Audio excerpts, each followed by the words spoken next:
नमस्कार, मी पंजाब डक. तर सर्वप्रथम म्हणजे दुपारपर्यंत ऊन पडेल, पण दुपारच्या नंतर 3:30-3च्या नंतर मग काय होणार आहे, काळोखुट्ट आभाळ येईल आणि मग ह्या 5-6 जिल्ह्यामध्ये 29 तारखेपर्यंत अर्ध्या घंट्याचा 1 तासाचा जोराचा पाऊस पडणार आहे, म्हणून हा अंदाज लक्षात घ्यायचा.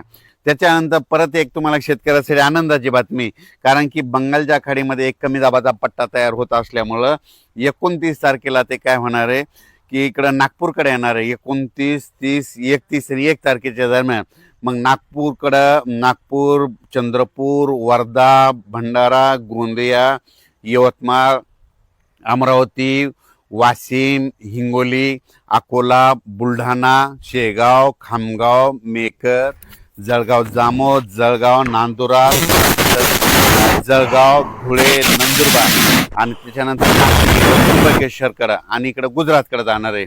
म्हणजे 30, 31 आणि 1 तारखेच्या दरम्यान ह्या पट्ट्यामध्ये जवळपास 10, 15, 16 जिल्ह्यामध्ये मात्र मुसळधार पाऊस पडणार आहे, म्हणून हा अंदाज लक्षात घ्यायचा. परत सांगतो मुसळधार पाऊस कसा पडणार आहे. नाशिक जिल्हा, नंदुरबार जिल्हा, धुळे जिल्हा, जळगाव जिल्हा, संभाजीनगरचा उत्तरेकडील भाग संभाजीनगर, त्याच्यानंतर जालना जिल्ह्याचा राजूर गणपतीच्या तिकडून जळगावपर्यंत, म्हणजे जळगावपर्यंत. त्याच्यानंतर इकडं बुलढाणा जिल्हा पूर्ण, अकोला जिल्हा पूर्ण, अमरावती जिल्हा पूर्ण. त्याच्यानंतर इकडं नंदुरबार, आपलं नागपूर, भंडारा, गोंदिया, चंद्रपूर, यवतमाळ आणि वाशिम ह्या पट्ट्यामध्ये काय होणार आहे, मुसळधार पाऊस पडणार आहे. कारण की जे चक्रीवादळ मध्य प्रदेश आणि महाराष्ट्राच्या बांधीनं हे कमी दाबाचा पट्टा असा जाणार आहे आणि गुजरातमध्ये जाऊन मात्र धुमाकूळ घालणार आहे. म्हणून गुजरातच्या शेतकऱ्यांनी हे अंदाज लक्षात घ्यायचा. मध्य प्रदेशच्या बुरहानपूर खांडवा शेतकऱ्यांनी अंदाज लक्षात घ्यायचा. त्याच्यानंतर तिकडं पाऊस पडत असल्यामुळे जे बुलढाणा जिल्ह्यातले कॅचमेंट एरियातले जे छोटे छोटे धरण आहेत, त्या धरणात तलावात पाणी येणार आहे. बुलढाणा जिल्ह्यासाठी आनंदाची बातमी. अकोला जिल्हा, अमरावती जिल्हा, वर्धा जिल्हा, भंडारा जिल्हा, संपूर्ण जिल्ह्यासाठी आनंदाची बातमी. पण ते तिकडं पाऊस पडत असल्यामुळे परभणी जिल्हा, नांदेड जिल्हा, त्याच्यानंतर लातूर जिल्हा, धाराशिव जिल्हा, बीड जिल्हा आणि जालना जिल्ह्यात इकडं देखील काय होणार आहे, म्हणजे ह्या 3 दिवसात म्हणजे 27, 28, 29 पाऊस पडणार आहे.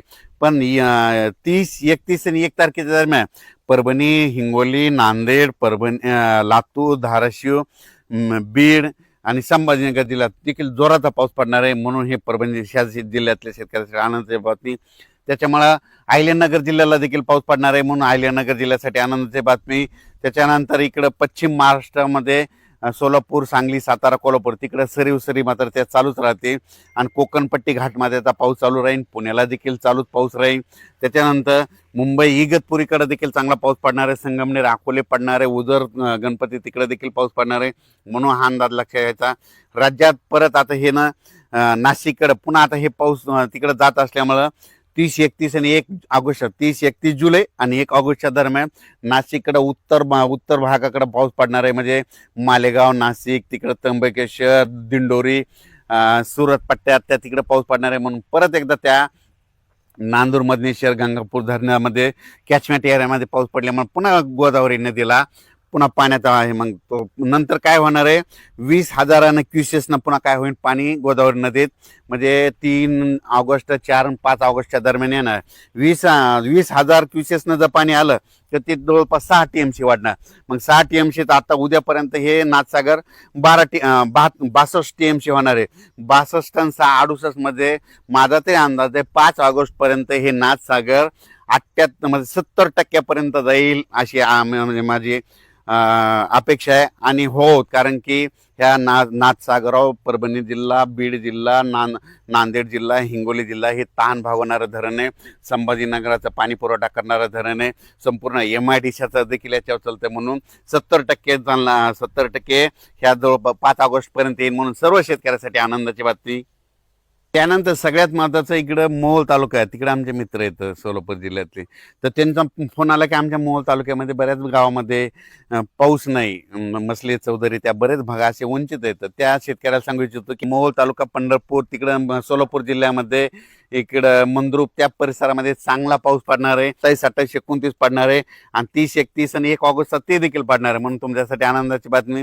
धाराशिव जिल्हा, इकडे कडा, आष्टी, बीड तिकडं देखील चांगला पाऊस पडणार आहे, इकडे बालमटाकडे त्या परिसरात देखील चांगला पाऊस पडणार आहे.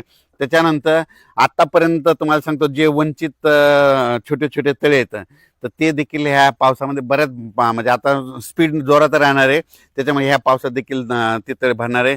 आणि जालना जिल्ह्यातले जे भोकरदन, सिल्लोड, निल्लोड, त्याच्यानंतर जाफराबाद, राजूर, सिंदखेड राजा, धाड ह्या परिसरातल्या शेतकऱ्याचे फोन आले.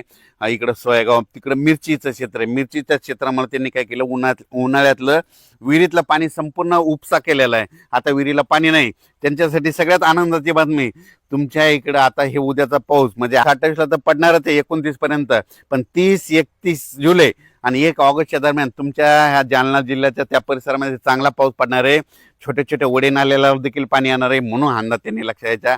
अचानक वातावरण बदल झाला तर उद्या एक लगेच मेसेज दिला जाईल. 29 जुलैच्या दरम्यान दुपारपर्यंत ऊन पडेल आणि दुपारच्या नंतर जोराचा पाऊस पडणार आहे, म्हणून अंदाज लक्षात यायचा. धन्यवाद.